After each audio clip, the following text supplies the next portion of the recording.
Empire.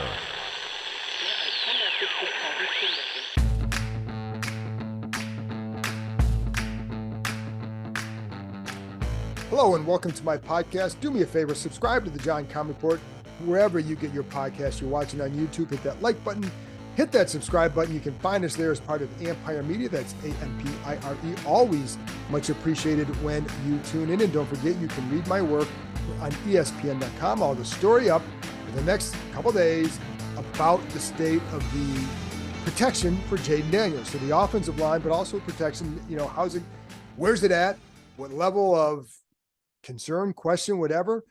In some ways that some of the growing pains, the natural growing pains, when you change as many as they did, that occur, and how can Jayden Daniels help offset that? Now, so I'll get into all that on ESPN.com, so give that a read.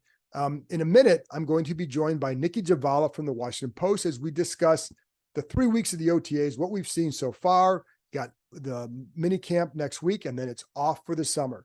So Nicki and I get into a few topics like just big takeaways from the spring. Is it really what you see on the field, or what else is it that maybe jumped out more than what we saw on the field? And we get into all that. We talk about Jayden Daniels, the offensive line and secondary, and more. So stay tuned for that. Before I get to Nicki, one little thing. I'm going to be doing a private Zoom session for the Gold members with former Washington tight end Logan Paulson. That's on June 13th at 7 p.m. Eastern time. So if you are a Gold member, please join me and bring your questions. Well, you will have them for at least 30 minutes, and just bring your questions, whatever you want to know, learn more about the game of football, the X's and O's, about what he's seen from some of the players out in the field. He's been able to watch all the practices. Logan's as smart as they come. And anyway, and if you want to become a Gold member, go to the Empire Media YouTube page. You'll see the word join and click on that. There's 3 levels of membership. Find the one you're comfortable with. But if you want to be a Gold to join this chat, and I'm going to be doing more like that in the future, you can subscribe there. But again, 7:00 Eastern time on June 13th with former Washington tight end Logan Paulson. Anyway, that's all I got, folks. Here's my conversation with Nicki Jhabvala from the Washington Post. You can follow her on Twitter at Nicki, Jhabvala. Will Jayden Daniels climb to the top of the NFC East? Will the Commanders zip past the competition? We'll have to wait until the season starts to see, but you can get a head start on the competition this summer at the Adventure Park at Sandy Spring. Named the #1 aerial adventure park in North America by USA Today, the country's largest ropes course and zipline park is now open 7 days a week. Located in the heart of Montgomery County, Maryland, the Adventure Park offers climbing, ziplining, axe throwing, food, and more. Experience adventure day or night with your family, or leave the kids at home for one of the exclusive Keep It Lit adult-only events. These summer date nights are perfect, featuring glow lights, music, fire pits, and endless adventure. With challenges anywhere from beginner to expert, there is something for all skill levels. Not looking to scramble through the trees? Keep your feet planted in the pocket and throw a perfect spiral at axe throwing. You can throw at traditional targets or play any number of interactive games. You can even upload your own image. Anytime you're thinking about reaching new heights, make sure you know before you go. The Adventure Park at Sandy Spring is the only ACCT accredited park in Maryland or Virginia. So there you have it, folks. The best climbing, ziplining, and axe throwing in the country, right here in the DMV.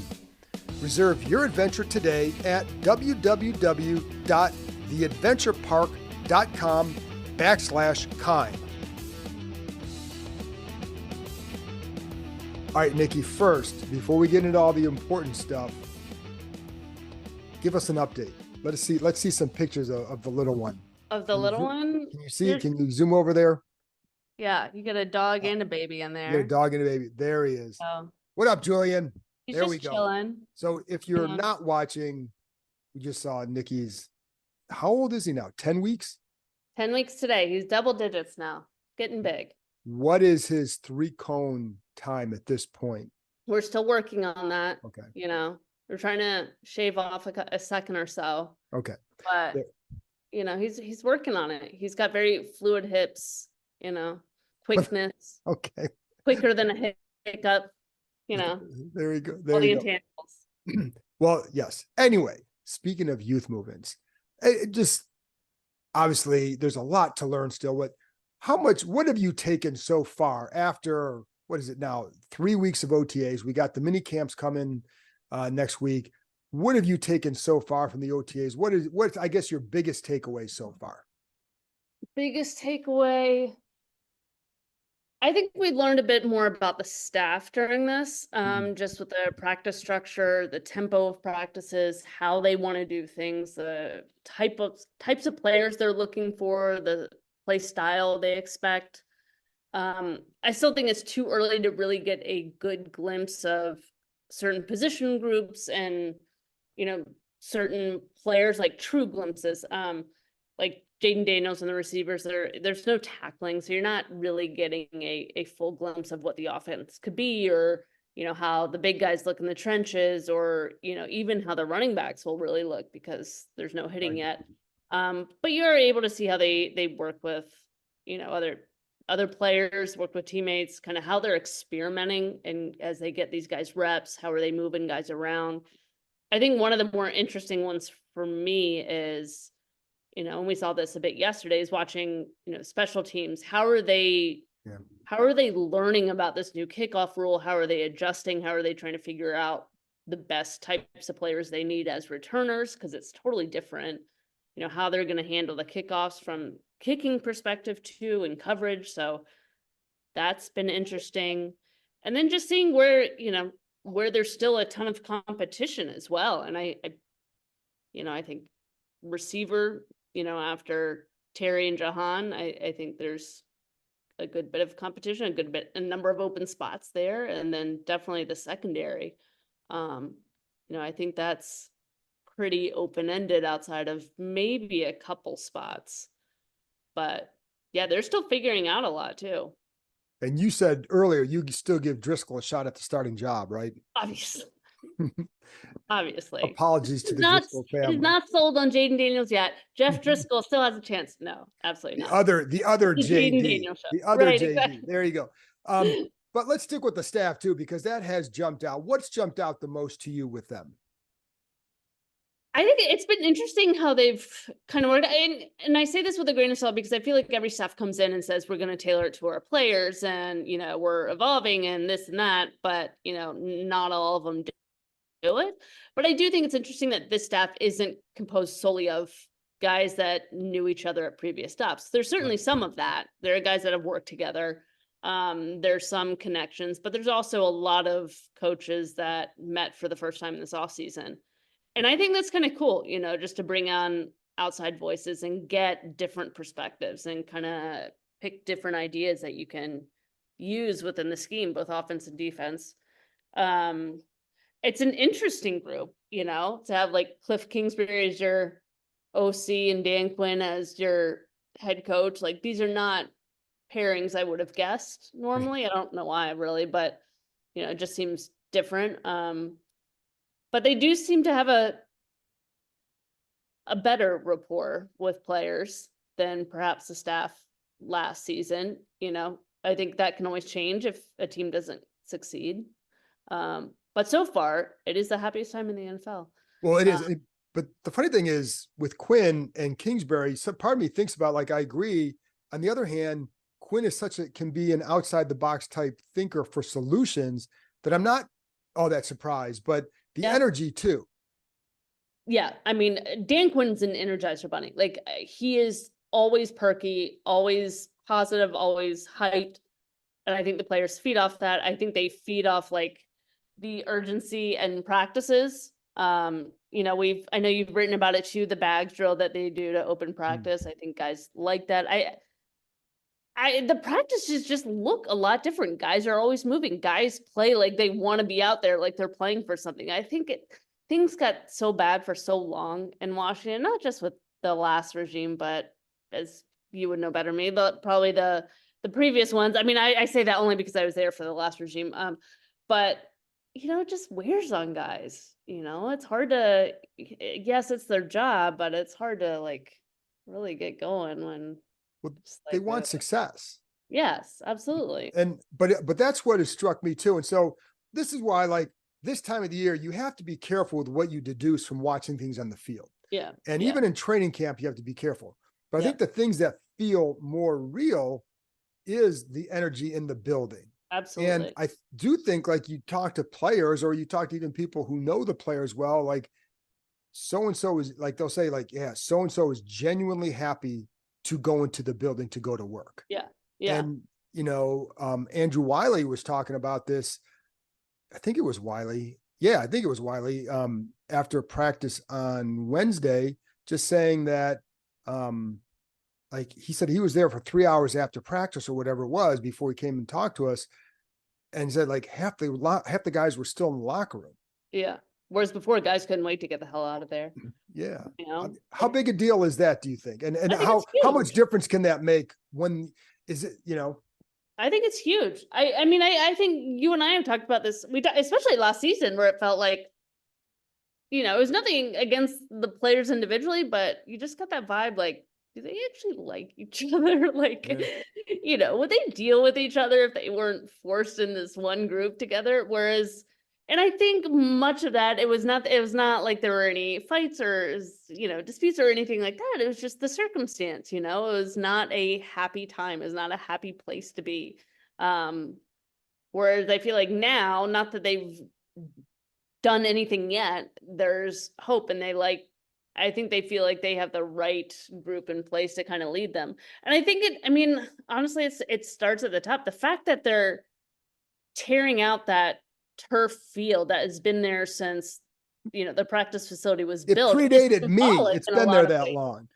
I mean, yeah, I mean, they're finally tearing it up. And the fact that they have an owner that is investing in the field, like adding a fourth grass field, which I actually don't know that many teams even have 4 at their practice facility. I mean, don't get me wrong, the Ashburn facility is not, state of the art by any stretch, but the fact that somebody is willing to invest even that, I think that shows a great deal, especially to the players that have been here through multiple coaching staffs and certainly a good bit of the Snyder era. So, there's a ton of construction around the building. They're upgrading what they can before they, Right. Eventually move into a new facility. And I think that hits home for players. They see that this group is willing to do a little bit more to make things better for them. I'm kind of hoping that at the entrance to the facility, they put up a sign that says, "We have 4 grass fields."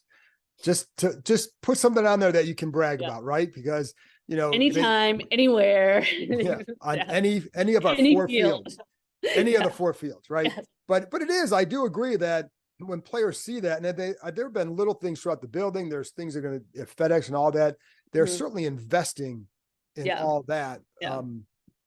So they can't make it look like a new stadium. It is what it is. They know that, the players know that, but maybe you should do a poll on that. Yeah. You're welcome for creating a news story in June for you. There you go. Do what I can. Yeah. But on the field, so again, first of all, when you look back to when you were a younger reporter, what do you remember ever making, like? Are you saying I'm not young? No. Damn.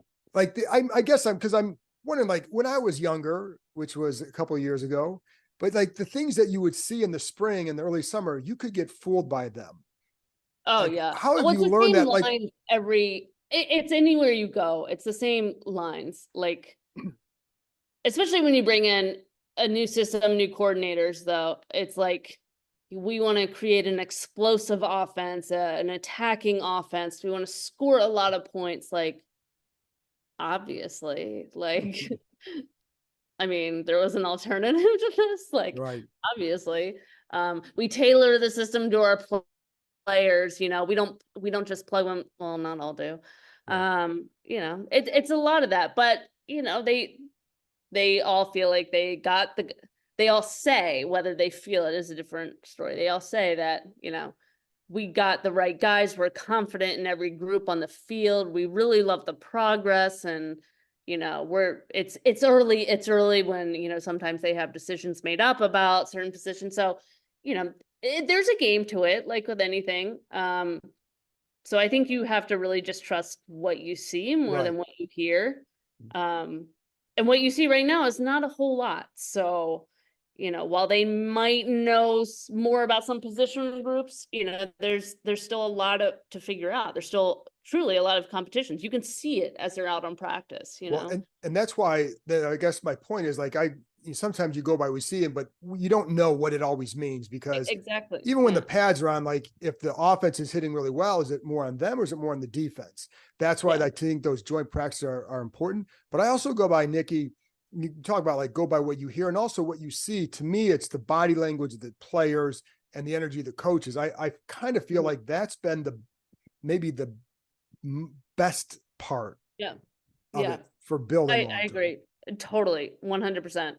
I mean, because you could tell a lot, even when players, say they, everything's great, but you can tell on the field they're frustrated, they're annoyed. We saw that a lot in recent years. Now, not everything's, happy rainbow sunshine, but you see that buy-in, and I think that's very promising, very promising. I think the other thing that, especially around this time of year, is you have to realize like every day is just a snapshot. This is what you see on one day does not mean that they're going to run that in week 1 of the season. They could be the certain lineup they have on day 2 of phase 3 of OTAs is not what they're going to stick with. They're mostly experimenting. They're seeing how certain groups work, and they're seeing how certain players look at, certain positions. So, just because they had some guy in the mix at returner one day doesn't mean he'll be there even the next day or there on out. So, and they had like 12 guys in the mix at returner too. Yeah, I mean, in that one especially, they're really trying to figure out what kind of player do you, what best fits this new rule. It truly is an experiment. So, but I think that's a lot of times where sometimes people get carried away as they see one throw or they see one play or, one personnel grouping and think, oh, wow, this is how they see this player. This guy is clearly starting now. This guy's now the backup, or he's moved up or down the depth chart. It's not always how it is. Well, and also because along those lines, we used to be able to shoot the one-on-ones between the receivers and the defensive backs. Though they never show that to us anymore. And I think that's by design, because exactly what you said, like, all right, you see a play, you put the video out there, it's a nice play, and then people take that and extrapolate tons of meaning that may not be there. And so like a lot of coaches, I was talking about this with someone yesterday, like some of the coaches, they just got tired of that. So they just like, well, take that away. And I don't blame them, because it would get crazy. What have you thought of Jaden? Because that's obviously the big topic. And it should be, because he could be the absolute dynamic player this franchise has needed for a long time. Yeah, I mean, I thought he's looked good. He looks comfortable, which I think is a big thing for a rookie coming in, especially at that position. It's such a pressure-packed position. He's looked comfortable. You see the traits of why any team would want him. The arm, the quickness, the mobility. You see how he interacts with the other players. It seems like there's a lot of respect there. It also seems comfortable. It doesn't seem forced like it can be with some guys. You see how he interacts with the coaches, and I think that's really good. You can see him asking questions. You can see the back and forth between him and Cliff Kingsbury and Tabitha Pritchard and, others. So I think that's excellent. And then just hearing from teammates and coaches of, how he's the first one in the building. I mean, you got to love hearing that. The rookie, he understands the significance of the role that he's in. Hearing how he stayed after practice to work on things with certain coaches, like, you got to like that. So, but beyond that, like, there's like we were just talking about, there's only so much you can glean. So, and I think what I take from it too is there are times where clearly there are going to be times where he's going to be a little bit, not recognize what you're seeing because it's the first time you see it, but you don't see a ton of indecision from him. You just don't see a lot of that. And I think that's that comfort level. And I think that's always a good thing. And I think, you see the accuracy and you're not seeing the ball hit the ground a lot when he throws it. And I think those are all good signs for where he's at in his development to me. I mean, and even like this is not against you. But I hate the whole thing about, the ball never hits the ground, because sometimes when it hits the ground, it's not the quarterback's fault, it's the receiver's fault. So like all of that is like, you see it from some people and it becomes hyperbole, All right. but You want to get into way to that? go, You want to get into that, stepping Nikki? off. Yeah, way to go. Well, Way to okay, go. in fairness. So, but I will, the reason why I even say it, because there was a time, and I talked about this on here before, a couple of years ago in a December practice where on air, I was seeing the ball hit the ground. So it was we on have seen air. that a lot Like, out there. that was really bad. And Yeah. so that's Yeah. when you say, oh my God. And so like but I think there's value in that. But yes, it's sometimes like Zach Ertz makes a really nice catch. Yeah. But we also That's a saw fair point, though. saw passes being airmailed a few years ago. Yeah. And we were told like, well, it's on this. So you're not seeing that. Yeah. You're seeing maybe more better You've seen that from the accuracy. backups. I won't name names. Well, you've seen that from the backups. Well, but I'm worried about number 5. That's the guy. So, and because if anybody else is playing other than 5, something's gone wrong. But but I do think like that stuff matters. We talked to the assistant coaches today. Is there anything that you picked up from talking, whether it's Tavita or anybody else, about Jaden that maybe jumped out to you? That you're not saving for a story later. Yeah. I'm trying to think specifics. Talked to Brian Johnson a bit, and he's known Jaden for quite some time.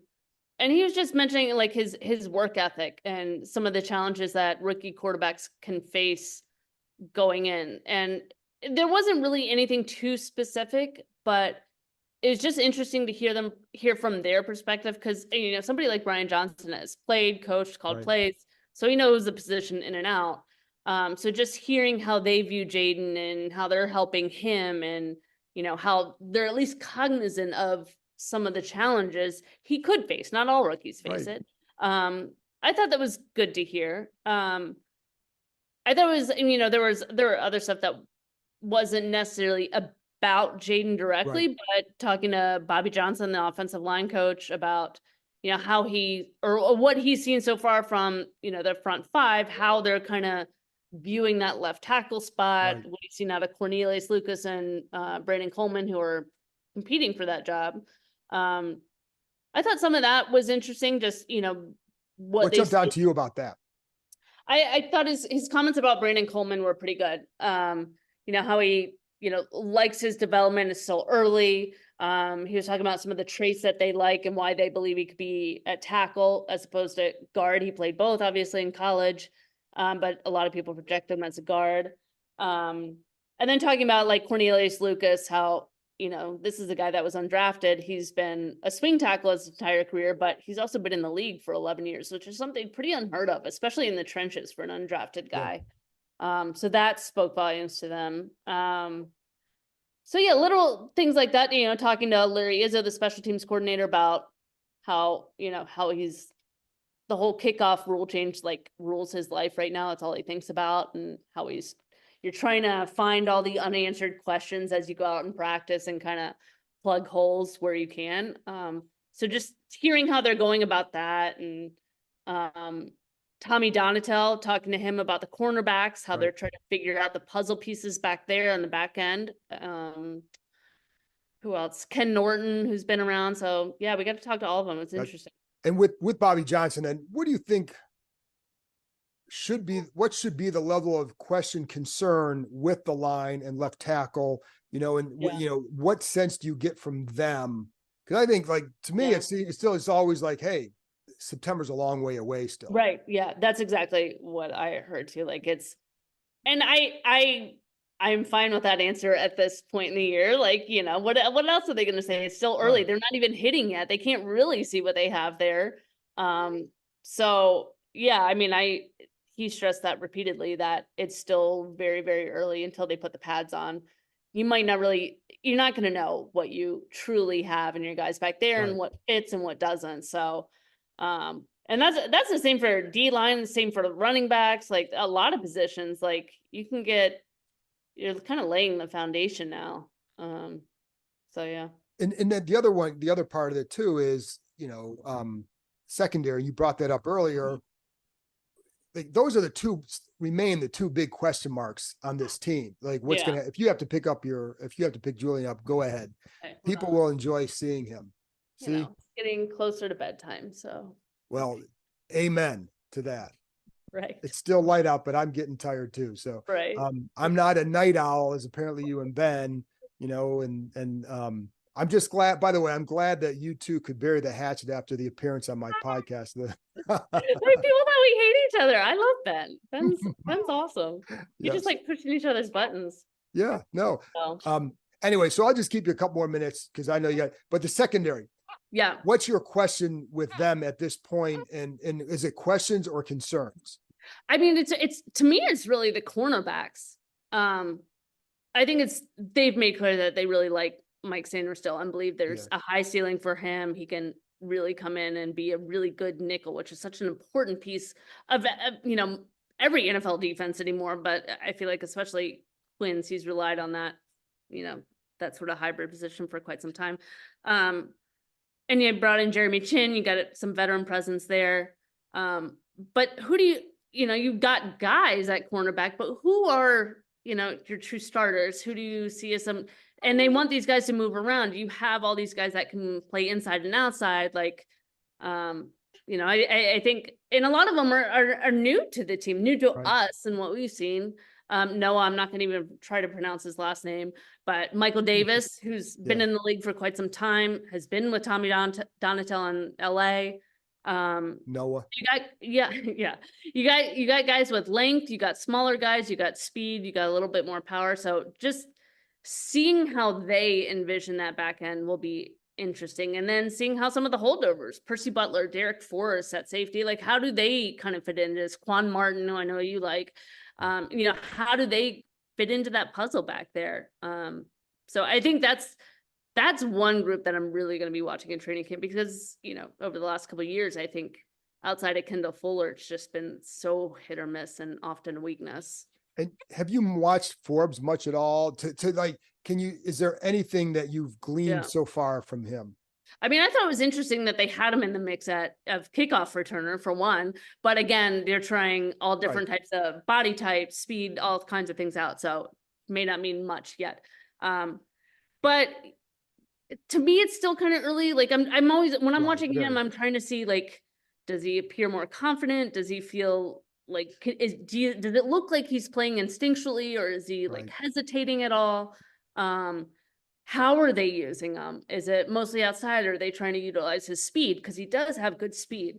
You know, to me, that's a lot of what I've been looking for. And it's, you know, it's still hard to say right now, you know? It is. And that's why I say, like, it's, you know, that's why I say, I think the big thing to take away from the spring is just the freshness of everything that's going on out there. And I think the hope for them that Daniels provide, like, those are to me, the big takeaways, more than like, cause I always all separate Nicki from like short-term, and I agree, Julian, with that, but it's short-term gain this year versus potential for long-term growth. Right. And the potential for long-term growth, those are two different things. So like secondary offensive line at this time next year could look different you know, than it does now. So yeah, I agree. I think year 2 in this system is really when you'll start to see all of this, like their vision really start to take shape, because I think a lot of year 1, especially when you're starting from scratch, like this group is from the top down, like a lot of it will, you know, you're going to be working out the kinks. Sorry, Becca. There you go. Listen, I am right now mining your son for clicks and downloads. Okay. So just turn him around. Let's get another look. Hi. Look at that. He's adorable. So like, all right, there you go. Yeah. With his Count Dracula hairline. I'm sorry, buddy. I didn't mean to. All right. Anyways, Nicki, I'll let you go. Take care, Julian. And as always, thank you very much for coming on. Of course. Thank you. That's it for this episode. Thanks to Nicki for joining me, and thank you, as always, for tuning in. Don't forget, June 13th, 7 o'clock Eastern Time with former Washington tight end Logan Paulson for the Gold members. Do a private Zoom session for you guys. Join us there. Can't wait for that. That'll be a lot of fun. I'll be back on Monday, though, with another episode. So I'll talk to you next time.